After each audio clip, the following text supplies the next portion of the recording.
And what were we talking about? Well, I wanted to explain before we move too far off of this, because you were right whenever we were talking about the Nazi last episode. Did you want to connect these? Did you want to introduce the last topic, or you want to dive right into it? I don't want to run over whatever you wanted to do. So the point I was getting at was this. When we were talking about fascism and socialism, whether they were right wing or left wing, the reason you have to define these terms is that people will tell you that fascism is a right wing concept and that Marxism is a left wing concept, okay? In America, this is not true, okay? The truth is that on the far right wing of American government, there is no government whatsoever. The furthest end of where the Constitution, beyond the Constitution, there's no government whatsoever. That's anarchy. Okay. The far left of the government scale is maximum government. That's a dictatorship, a tyranny, whatever it is, Soviet Russia, whatever it is, maximum government. Okay. The United States Constitution is about building the bare minimum amount of government along that scale to avoid anarchy. Okay. The size of the government is what matters. And if you look right here, that what we put in, explain the difference between fascism and socialism. They say fascism is far right, okay? But look right below it. What it says is absolute national unity under a strong leader. Government controls society to serve the state. Private property exists, but is tightly directed by the state. Okay. Now, those are not small government concepts. Sure. Do we have private property taxes? Yes, we do have private property taxes. Okay. Do you think Donald Trump wants to get rid of those? I don't know if he does or he doesn't. Probably not. Yeah. Nobody wants to get rid of any taxes, no matter what they say to your face. Right. No, and he definitely is okay with giving the wealthiest tax breaks, right? Yes, I think he is. And he's definitely okay with taxing the regular working man just as much, if not more, right? Well, the vast majority, I don't know if it's the majority, it might be about half, but the vast majority of taxes that are paid in to the system, the taxation system, are by the rich. It's by the top 25% right now. The vast majority of Americans, they either pay net zero taxes or they are net receivers of taxpayer benefits. So when we talk about who pays the most taxes, you pay taxes, I pay taxes, everybody pays taxes. But the point is what you are getting back in terms of taxpayer benefits, including your refund at the end of the year, whatever, your paycheck from whatever it is, then people who are net paying into our taxation system are the richest. Do you think that the richest people need that money? Who are you to decide who needs what? Or anybody. Who is anybody to decide you don't need that? No. Like in all honesty, like I don't think that's my decision to make. The top 1% has how much money percentage-wise? I don't know, a lot. I think it's like 90. I think 90%. What do you think the minimum income is to be considered the top 1% worldwide? I wasn't thinking about the world. I know you're talking about America. I know, but I'm proving a point, which is to say that we like to villainize the top 1% of our tiered system. Americans, as a whole, are doing a lot better than everybody else. We are the richest society in the history of the world. There's a lot of people that say that they want to get out of America, and please leave so that you can see what you're missing if you leave. Please. Go to Afghanistan. And they might like it. Hey, you might go to France is beautiful. Also, something that I forgot to mention last episode that I really want to clear up, because you said I was in front lines. I wasn't in front lines. I dealt with explosions and bombs and, You were a combat cameraman, right? But I never went overseas as combat camera. Oh, okay. I went overseas. You went to Afghanistan, though. Yeah, force protection. Okay. Yeah. Force protection, that's kind of front line. You were on convoys? No, it was base. Gate guard. Not gate guard. I worked with the Third That's Country right. Nationals. You told me. That's right. Yeah. You guarded them out when they were doing their projects and stuff. Okay. Yeah. You told me that. I'm sorry. I forgot. Yeah, so it was different. I mean, I wasn't out there, getting into small arms fire. Yes, Most people weren't, and neither was I. Right, I was a civil affairs pay agent, so Yeah. I was just interacting with the locals a lot. Like I had to, make sure that they weren't doing anything that they shouldn't be doing. I only had to aim my weapon at somebody once, and thank God I didn't have to pull the trigger. But honestly, the worst thing that ever happened to me, experience, because I experienced explosions, and we got mortar attacks, rocket attacks, consistently. I was there in 2008 to 2009. I landed there Christmas Eve of '08. Yeah. In Afghanistan? Yeah. Okay. And then I left in May, so it wasn't terribly long or anything crazy. But But you got to experience it, which is more than a lot of most people. Yeah. Could say. But my experience, of dealing with unfortunate circumstances was really with my translator, and that's a story that I'll get into, at another time. But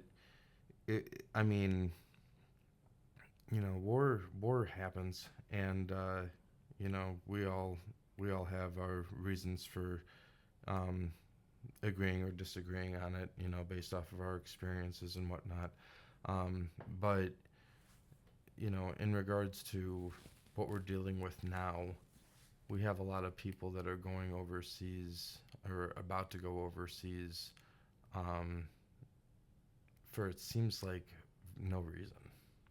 Well, so let me ask you this: do you think that we can agree that America's the richest nation on earth, like the biggest empire, however you want to look at it, America's the tippy top of the world. Can we agree on that? At least on paper, whether or not culturally or philosophically, so on paper.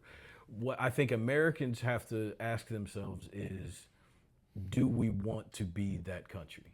Because if we don't, that's fine, but we're going to lose a lot of this quality of life that we have come to accept as a norm by pulling away. And from the moment that American pulls back from this empire business, the world's going to collapse. There's no ifs, ands, or buts about it. China and Russia will try to fill the vacuum, and all these allies that used to rely on us for defense are going to have to defend themselves, and it's not going to be pretty by any shape or form. So, but if that's what we want to do, that's great. But if not, if we want to maintain the global order, then these are the things that have to happen.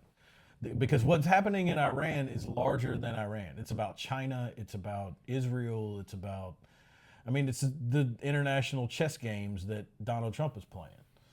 You really think that he's playing international chess? Yes. You think Trump is? Yes.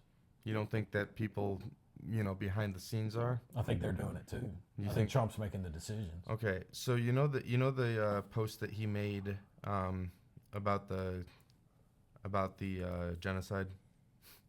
Well, he didn't say genocide, but I know He didn't have to say genocide. Well, it matters, don't you think? That what he said and what he didn't say. Yeah. Because the difference is what you perceive versus what he may have intended. But you knew exactly what I was talking about when I you said think it. I do. Yeah, that's what I'm saying. I know what you're talking about. Yeah, because that's the way it has been perceived, but that doesn't dictate reality. Okay. I know what you're talking about, though. Yeah. An entire civilization being wiped out would be what? I'll call that genocide. I don't know if that's the definition, but I agree that we can call that genocide. That's not a stretch to say that that's genocide. Okay. Wiping out a civilization. Yes. Do you think that a tweet should cause the outrage that it has caused? I don't think that presidents should be tweeting at all. I can agree with that too. Can we agree that there are words on a screen? They are words on a screen coming from somebody that shouldn't be putting words on a screen about things that we're going to be doing globally. I agree. I'm not necessarily disagreeing with you, but I'm saying says who? Because this is who Trump's always been, and he keeps getting elected. So, speaking of the elections, all right, let's go into that. You want to go talk about 2020? Let's talk about 2016. Okay. 2016, was it rigged? See, these simplified terms, was it rigged? Was the 2016 election rigged? What does that mean? What does rigged mean? Donald Trump won, correct? The election? Yes. Yes, Donald Trump won the 2016 election. How? It's going to be easier if you just start with your point, because I mean, No, I can go down this rabbit hole because he got more electoral votes than Hillary Clinton. Electoral votes, right? Yes. Not popular votes. There's He never lost, he the lo- popular vote I know matters th- I as know- much I as know his this. shoe size. I know this. Yeah. Why does this matter though? Why am I saying this? The popular vote? Yeah. Because you've consumed leftist media talking It points. has nothing to do with leftist media. It has to do with media, period. What about it? Like, why are we so concerned with voter ID? Well, are we done talking about the popular vote thing? I didn't want to. No, it's part of it. Why Okay. are we concerned with voter ID? Why am I concerned with it? Why is anybody concerned with voter ID? Because it makes sense to prove your ID before you vote, to prove your identity before you vote. To vote for anything or just the president? I think anything. That's me, but I don't. Okay, because what's the SAVE Act for the presidential votes, right? I think it is federal elections, yeah. So not just the president. I think I Not don't know. state- I don't not know state- is the not right state- answer to Not that. state elections, federal elections. Well, supposedly all election laws are coming from the states anyway. I'm not sure how the SAVE Act gets around that, but So here's the deal. The popular vote doesn't matter. No. Never has mattered. Nope. It's not for the completely presidency. Not for the presidency. Yeah. Right. What popular vote matters for what? For the House. For the House. For the House inside of the district that it Okay. represents. And now for the Senate, even though it shouldn't. The original design was that Okay. the popular vote wouldn't matter for the Senate either. Okay. So why does it matter if we have a House or a Congress or a Senate or, like all this stuff? What do you mean? How does it matter?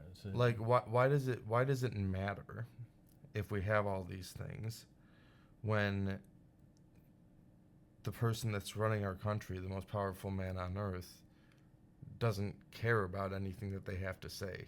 Well, that's what elections are for. He does, and when the people that elected, that's why we have campaigns. Is he's going to stand up and say, "You elect me, and I'm going to do X, Y, and Z." Then he gets elected, and he knows what he can do. Okay. So he does care about he cares about the people that elected him. What did they elect him to do? Okay. So So why do we put so much money into presidential campaigning? because it's the most powerful position in the world. But why do we put any effort into campaigning for the presidential election for the popular vote? Nobody does it for the popular vote. Nobody. They do it for the electoral vote. The electoral vote is so they're doing it for the popular vote inside of each state. Why are they putting it all over our TVs if it's for the electoral? In certain votes? states, they don't put it all over your TVs. It depends on which state you're in, how heavily the advertising is. South Carolina is a battleground state, so they get a lot of advertising. But if you go to some of these safe spaces like if you go to a Democratic stronghold like California, how much money do you think Republicans are wasting on TV ads in stronghold Democratic cities? Right. So They're going to spend some, but how do electoral votes work? so each state has the number of House seats they have. Their state has total, plus the 2 Senates. So the House seat is based on the total population of this. So there's 435 seats in the House of Representatives. They capped it, I don't remember when. But when they have a census every 10 years, they apportion the seats of the House. There's no more than 435. It's just who gets, how many of that 435. Based on the population in that state. The more populated states get more seats, and then they apportion them so that everybody gets some equal representations. But this is called gerrymandering. This is what. Sure. But each state, depending on their population, the more population you have, the more electoral votes you have. But that's not the only thing you have. You still have the 2 Senates, and you have to compete with the other states. Do you see what I'm getting at? Mm-hmm. It's the balance between a democracy and a republic. It's a check, and it's actually a check designed to balance against the popular vote. So that's most of our federal government is specifically designed to avoid being directly influenced by the popular vote. That's Gotcha. why the U.S. Senate originally wasn't directly elected. That's why Supreme Court justices have to go through the Senate and the president, neither one of whom go to the popular, the Electoral College does the president. So do you think it's worthwhile for us to vote? Nowadays? Yeah. Not really. Okay. I mean, well, it's just garbage out there, right? I mean, depending on, yeah, you should vote for, in my opinion, my personal opinion, this is going to piss you off. I think everybody in America should be voting just to make sure the Democrats don't take power. The left side of this political spectrum has become dangerous in a way that I could rant about that as well, but I'm sure they think the same about the right. So, yeah. That's what I think. We are not going to vote our way back into prosperity. It's not going to happen. The system's too broken. Why not? Trump's in office. Isn't that a vote towards prosperity? Has anybody held up Trump and said he is the solution to our problems? Because I need to talk to that person. A lot of people are saying he's like the Messiah. No. Find me one person that says that. I see it on Facebook that he's the all Messiah. the time. That he's the Messiah. You're sure they're not trolling you?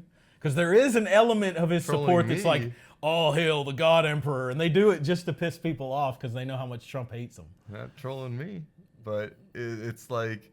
There's people that support him, but if you ever talk to these people that support them long enough, what you're going to eventually get to is this. They're going to say, he's not as bad as the rest of them. And that's why you don't understand them. And that's why there's so many of them out there who they don't care when you get butthurt over his tweets and all the rest of this stuff. Is because that's why. It's because there's so many people out there that think the only reason you could support him is if you're an idiot. It's like, okay, well, that just means I don't care about your opinion anymore. Well, no. I mean, like, I don't think that everybody who voted for a Republican is a moron, right? I think that people who are overly supportive of Trump himself are a little questionable. Preference. I don't think that any of us should be supporting any particular politician and raising them up like they should be our savior or hope or future or anything like that. But there's no other way to do it other than the majority rules, which has been proven repeatedly through history. We don't do majority rules, but that's the thing. Like, the popular vote doesn't mean dick. It doesn't, and like, it means more now than it should. It doesn't mean anything. That's the problem. It doesn't mean anything, yet we're out here, sitting here, fighting each other, tooth and nail, online. And I do it. I troll people all the time. I don't care. Whatever. But, like, my thing is we don't matter in a popular vote. Trump talking about how, 2016 was, fine because he got elected, and then it was rigged because he didn't get elected in 2020, and then it was fine again when he got elected in 2024. That's so oversimplifying things.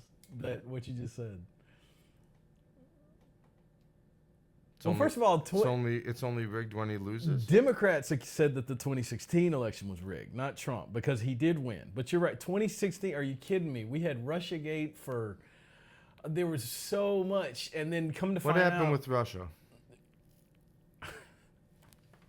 All right. Do you know what Crossfire Hurricane is? Mm-mm.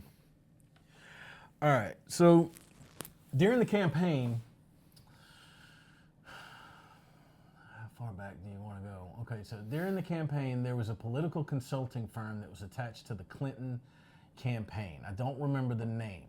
They coordinated with somebody in Ukraine for some kind of funding, or it was some kind of coordination, and together they invested in opposition research that was known as the Steele dossier. The Steele dossier came from a man named Christopher Steele, who was a former UK intelligence agent. You're going to have to verify all this. And I'm not far off. I'm not going to swear to every detail, but this is the gist of what happened. The Steele dossier then gets turned over to the Clinton campaign. They review it, and for whatever I'm sorry. Thank you. They review it, and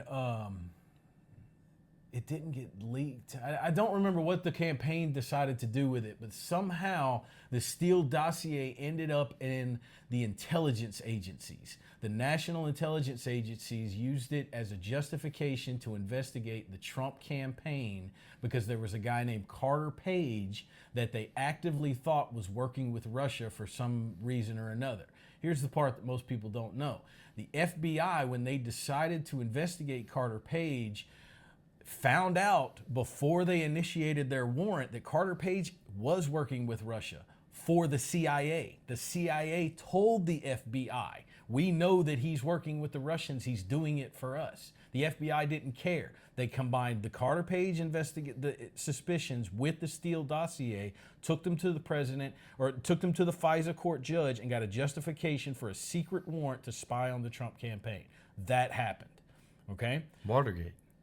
Well, yeah, but different. I mean, there was a break-in in Watergate. Okay. But so that's one of the things that happened with Russia. The other thing that happened with Russia was that immediately, first of all, when we talk about manipulating elections, every election of your lifetime has been manipulated by foreign powers, depending on how you are defining the term manipulated. Okay? We do the same thing overseas. It's just something that people, national governments do to each other. It's not good. It's not acceptable. I'm just saying it's not that big a deal. Mm-hmm. After Trump won in 2016, Obama had an intelligence report from his intelligence agencies that said that Russia had attempted to interfere in the election, but they did not manipulate the outcome. Okay? After Trump won, he had another meeting. No new information was added to the intelligence briefing, but after that, the conclusion of the intelligence report was that Russia had interfered with the election and helped to alter the outcome. No new information came in. But Barack Obama, there are emails out there that confirm all this. They specifically wanted a certain outcome. From that intelligence report, that's where the Senate, Mark Rubio sat on a Senate Intelligence Committee that produced this report that said, hey, no, this is legitimate Russia, because he used that ICA, that intelligence report that Obama requested after it was altered. Then we had Russiagate. For all you got to do is go read the Durham report. The Durham report was the DOJ's Inspector General report on Crossfire Hurricane and all the ways that it was nothing but the manipulation of government power to go after Donald Trump. That's all it was. The people on the right who are really crazy about this, they call it sedition or because they tried to remove the president via impeachment using government agencies. Now, so when you say what happened with Russia in the 2016 election, that's what happened with Russia in the 2016 election. Gotcha. Russia they attempted to manipulate our election because they always do. So does China, so does Iran, so does Israel. So this is what PACs are. This is what lobbyists are. Okay. They try to manipulate our elections. But the most important lessons that we should be learning about Trump from our political culture are the things that have been done in opposition to him. They are so much worse than anything Donald Trump has done. And nobody wants to talk about him because the man's such an asshole. Nobody wants to take his side and say, maybe it's kind of screwed up that the FBI did this. I'm not making an FBI agent. I don't know if he went to jail, but he was found guilty of this. They said you shouldn't have lied on he lied on the FISA warrant. Where was Barack Obama born? Hawaii, wasn't it? Mm-hmm. Yeah. Where's Hawaii? It's in the Pacific Ocean. Do you need a grid coordinate? No. Is it part of the United States? I think it is. I think it was 1940 or 50 that it became a state. So do you think that, you have a really weird way of asking questions. Do you feel like, maybe Trump, kind of screwed with Obama a little bit? Do I think Donald Trump used a controversy, created a controversy out of nowhere in order to keep his name and face in the news? Yes. And I think he embraced whatever emotional faction was necessary for him to be able to glorify his name, because that's who he's always been. He's the guy with the tower with his name on it. Mm-hmm. Yes. Does that answer your question? I know what you were asking me about his birther stuff. The birther stuff. Yeah. We still haven't seen Obama. This is one of those it's so stupid. But, we still haven't seen like his original birth certificate. I don't care. I'm just saying, whenever we talk about this stuff and we say, oh, it's so absurd, there have been many things that were dismissed as absurd. We finally saw Trump's tax returns. Yeah. Not because of him. Yeah. You know what happened in New York? I'm going to take you down another rabbit hole. New York State Legislature, there were state senators or state representatives, I forget what they're called, in Manhattan that ran campaigns based on we are going to pass laws to get access to Donald Trump's tax returns. They're going to do all this stuff and they're going to throw him in jail. This is their campaign that they're running. We're going to go after Donald Trump. Get into office, they pass the laws, get all the tax returns and everything. Guess what? There's nothing they could prosecute him for. Nothing. So you know what they passed after that? They passed a state law that allowed the statute of limitations for sexual assault allegations to be extended beyond the time frame necessary for E. Jean Carroll to file her suit the day after the law was passed. Yeah. Which, by the way, E. Jean Carroll's case is that when she was in her 50s, she ran into Donald Trump in a public department store and he raped her in a changing room where she didn't scream, nobody saw them, and she can't remember the exact year it happened. So, did he get accused? He did get accused. In a civil court, he wasn't convicted. Oh. He was found civilly liable, I think the term is, but he was not it's not a criminal court, it's a civil court. So if you had a sister, do you have a sister? I have two sisters. How old's your sister? I don't want to answer that question because I'm going to get in trouble because I should know how old they are and I don't know. Is she in her 50s? No. 40s?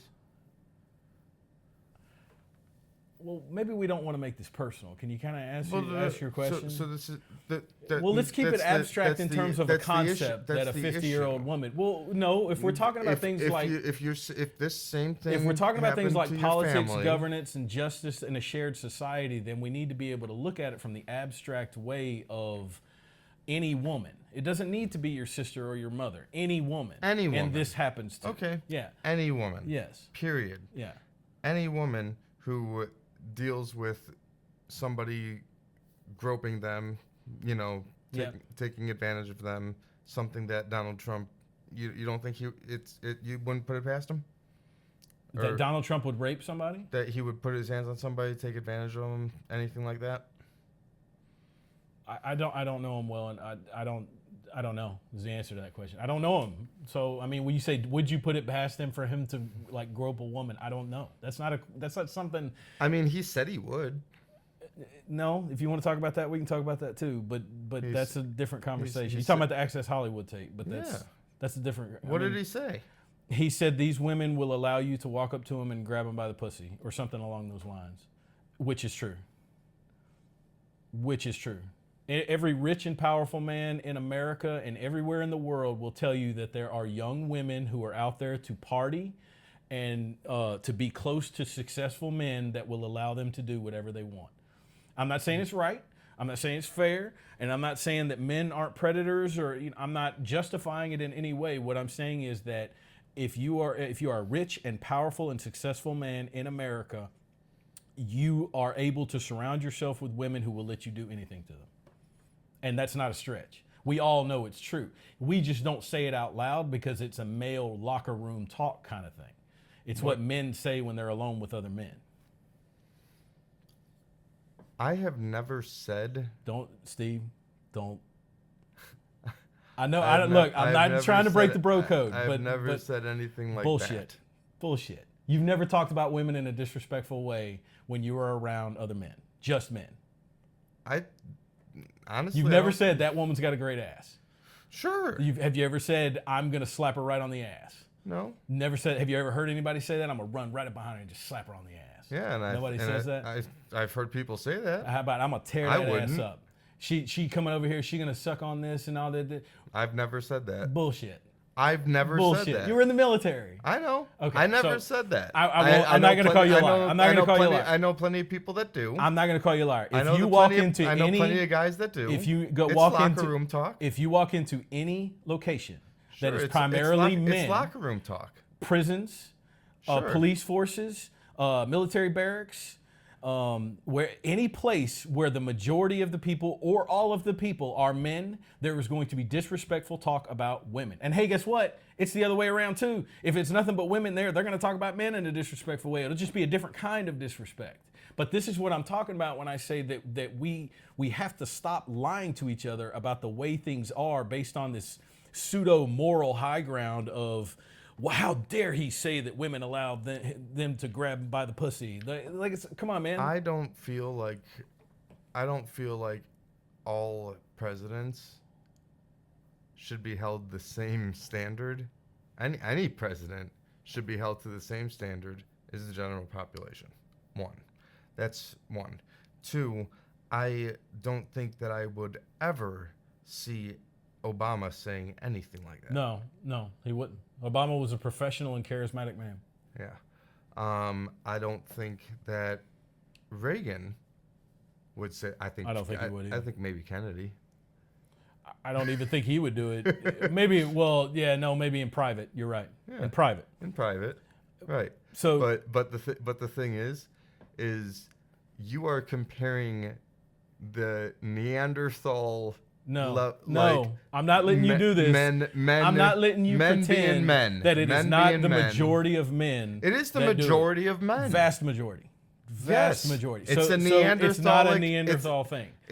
It's most men. Are you saying men are Neanderthal? Is that what you're saying? Yes. Okay, all right. I can agree with that. But what I'm saying is it's not outrageous behavior is what I'm getting at. It's outrageous because it came from the president. By the way, he wasn't the president at the time. He wasn't even a candidate at the time. Understood. He was just a rich, successful guy. Do you think that Obama was saying that kind of stuff before he was the president? I don't know. I don't know. You asked me that about Trump, and you don't know Trump. I don't know Obama. All I know is the image that is projected on the screen. So I don't know Trump personally. No, you don't. And I don't. I know Trump based on what he portrays to the world. Yes. You know what you've seen. I know what I've seen. Yes. And everything that I've seen has been, how the hell is this man a president? Do you know Christian Bale? Yep. Do you know Mel Gibson? Mm-hmm. You know who they are. You know their personality. What I'm saying is, do you know how Mel Gibson would... I wouldn't want Mel Gibson in a political role. He's a little anti-Semitic. One of the reasons that our politics have broken down is the dehumanization of other people and like believing that because you are standing over here, you are categorized in this way. And nowhere do we do that more often than with politics and politicians. Now, I'm with you. I know just the little bit that I know of Donald Trump, like what he shows to the world, I got problems for days, like you might be a great guy in private, dog, but we got to have a conversation about what you're doing in public. I'm not on board for that, but I wouldn't pretend to understand how he would make moral choices. Would Barack Obama talk disrespectful about women? The dude went to college. You went to college, and was he in a fraternity? I mean, you know what I'm saying? Yeah, you ever been to a frat party? But the thing is, man, like, I've had people in the military that, like, think that saying the N-word is okay. And I'm not talking about just black folks. I'm talking about white folks that have thought saying the N-word was okay, right? And they would just spout it off. In front of you and other black people? In front of black people? No, never in front of a black person. Oh, with like a room full of white people? In front of white people. Okay. I will never say that word. I've said that word one time. Then it has power over you, just so you know. I hate that word. Well, I hate that word. Just remove it from your thoughts. Well, hear me out. Hear me out. I've said that word one time via a comment. I asterisked myself because I felt so bad using it. But I was just... And I was misinformed too because I called somebody ignorant, and said that, because they wanted to question my background and told me that I wasn't Jewish because I wasn't black, which threw me off completely. See, black Hebrew Israelite? Yeah, I guess. Yeah. And my thing is like I don't have any. I don't think that I'm racist. I think that I treat people the way that they treat me, and I come to them with the same equivalency of what they bring me with, the same energy. So, due to the fact that I'm not racist, I'm not going to tiptoe and make you feel better and skirt the fact that you've insulted me because you're black. Like I will treat everybody equally. I will treat you the same way that you treated me. Yep.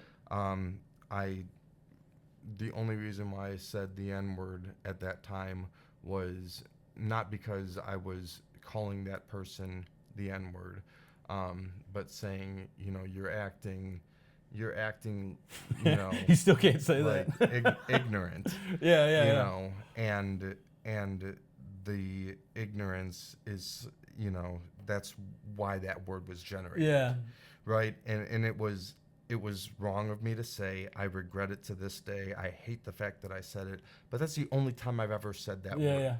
And like when I hear people saying it, publicly, like, where do you hear people saying it publicly? I mean, you said in the military, but I mean, in the military, and like when they. So what happens in the military? Not publicly, but like in smaller groups. Yeah. Right. Like where they feel comfortable saying that word, like. And they felt comfortable saying it with you, just based on your race. And I'd be like, no, like okay. I don't like that word, and they're like, come on, and I'm like, no, I really don't like that word, but some people say it. It's a messed up word. It's built on racism. Yeah. It's horrible. I don't think that anybody should be saying it. I agree. I just think it's rooted in evil. But well, be careful with that word too. What, evil? Well, yeah. I mean, what is you? Are you religious? I'm Jewish. So. But I mean, we can agree that evil are the things that are opposite of God, right?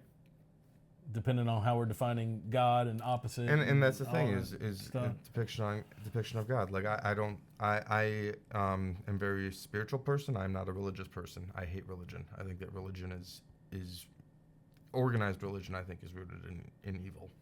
I think that belief in a God or a higher being is completely cool and valid, and I have my beliefs that there is a higher being. I don't think that anybody could communicate to each other in multiple different languages throughout the world, and have the adaptabilities that we've had, and the evolution from dinosaur to Neanderthal and to here, like there has to be something guiding that. It's just too crazy to even if it's a kid, even if it's like Harold's Purple Crayon. The old Christians believe that Christians believe that the whole world is I mean the world is sinful, and I mean God created the world and everything, but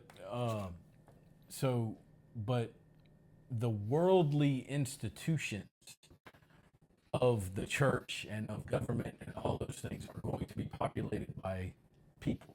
The decisions are going to be coming from people, and because people are sinful, and you know what I'm saying? Like by their nature, the church is going to be sinful. By its nature, governments are going to be sinful. That's why Thomas Paine says the government at its best is a necessary evil, and at its worst, it's an intolerable one. And that's why. It's because it's by its nature you have to give individual people power over other people. So that's why you got to be careful with evil, because I mean you can open that door to a lot of stuff.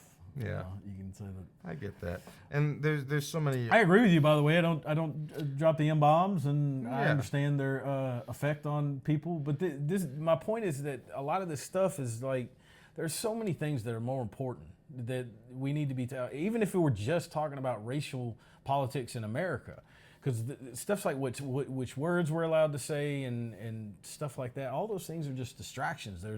But it all matters. And our president. There's some things that have to matter more than others. But our president. Well, he didn't drop no M-bombs. No. But our president should be held to a higher standard. But he's not, and no president ever has been. Our president. I remember growing up, our president being held to very high esteem. Give me one president that never did anything that was more horrible than tweeting. It's a tweet. You're talking about words, man. That's my point in all this. Obama, you want to talk about how many people he bombed? How many he killed an American citizen without a trial?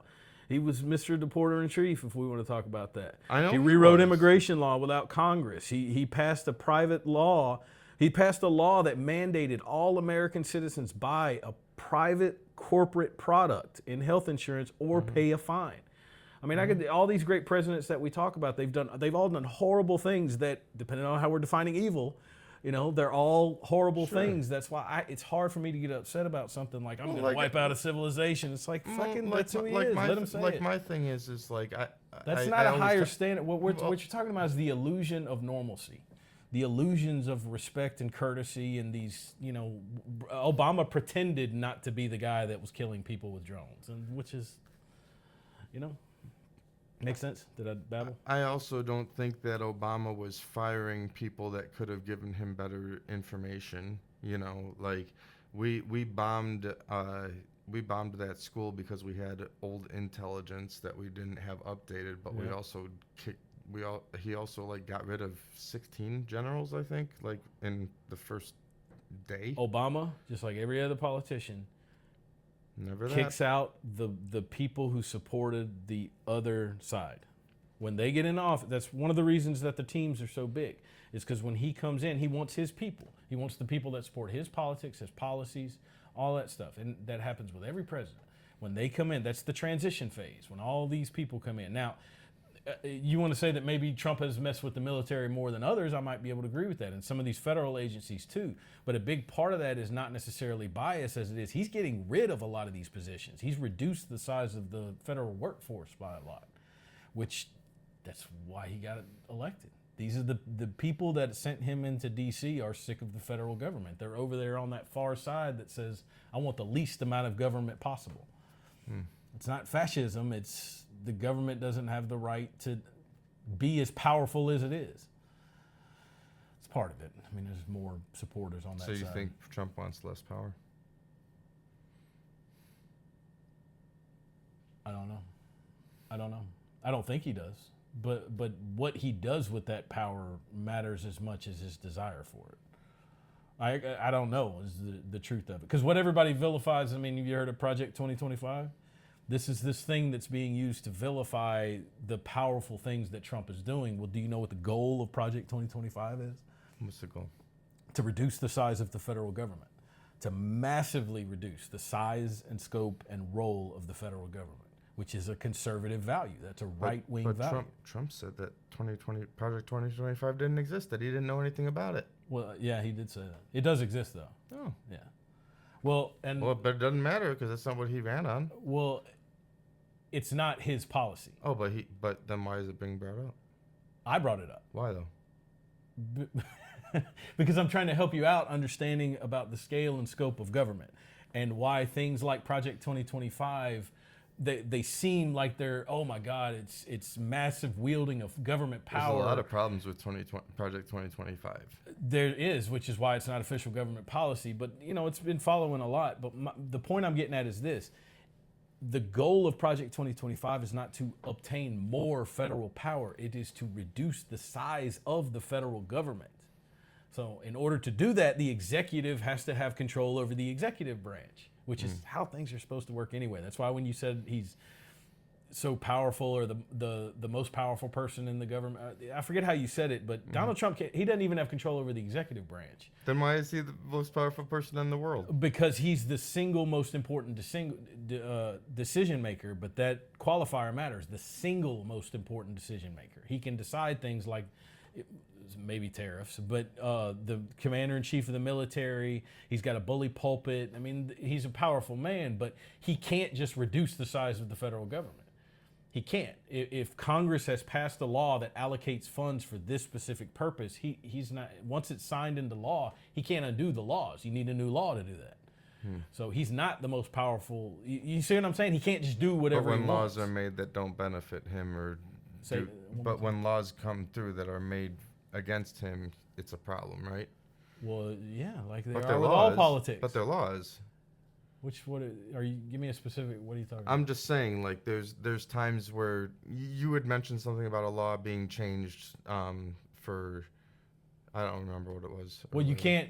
Yeah, in order to like reduce the size of the federal government or undo a law, you have to pass a new law. That's all Congress can do is pass laws. Right. Everything about enforcing the law is the executive branch. That's the president. Right. But he can't decide if Obama signs. Do you think that they're enforcing the laws lately? The federal government, I do think they are enforcing the laws. Which laws and whether they're doing it right or everything, but I do think the federal government is enforcing the laws. Do you think that Trump's doing a lot of things that he shouldn't be doing, though? Well, who decides shouldn't? You want my opinion? Well, what I'm saying is because we're coming at this from the like an abstract. Trump is bad, and it all depends on your perspective. I just think that because a lot of people, I hear them say, "Oh, well, we voted for this. This is what we voted." I voted for this, right? The immigration stuff, at least. I want much more of it. That's the only. Listen, the immigration thing. I don't have a problem with wanting to get illegal immigrants out of the country. I don't. I think that there's ways to do it. Like you said, Obama was the deporter in chief, and it was being done. Now, did Biden let in pretty much every single person under the sun? Yeah, Biden was, in my opinion, a mess up. And I think that states need to work a little bit more cooperatively with the federal government to make it so that ICE's job is a little bit easier. But I think that the way in which things are being handled right now aren't the best. I think that they could be cleaned up. But I do think that I think that people protesting in the streets is problematic. I think that what happened to Megan Good and Renee Good and That's all right. That's all right. Sorry, that's an actress, isn't it? Is it? I don't know. Anyway, and Alex Preddy was the other. Alex Preddy. I know Alex Preddy. But yeah, Renee Good and Alex Preddy, with that happening, both awful situations. Tragedies, yeah. Both tragedies, both preventable. Yep. By more than one person. But mainly them. The responsibility for their actions is on them. And the responsibility for the people that shot them is on them. Exactly. Right? So, do I think that they should have been there? No. I think that they were getting in the way.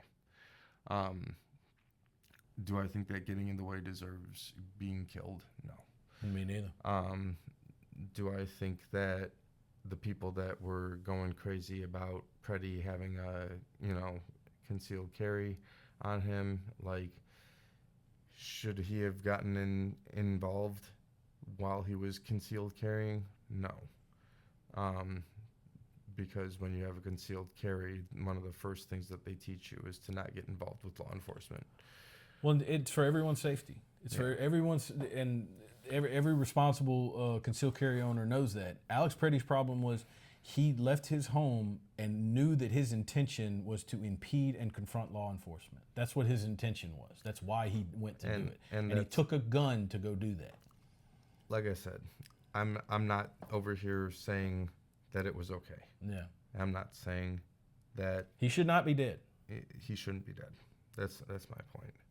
There's a lot of craziness going on. Yeah. And it's tragic, and definitely something that we can talk about more on a future episode. Has it been an hour again? It's going to be 50 minutes. Man, I babble a lot. I'm sorry. We both do, and this is good conversation. And you wanted to do introductions. We will. But let's wrap this up. Thanks for listening.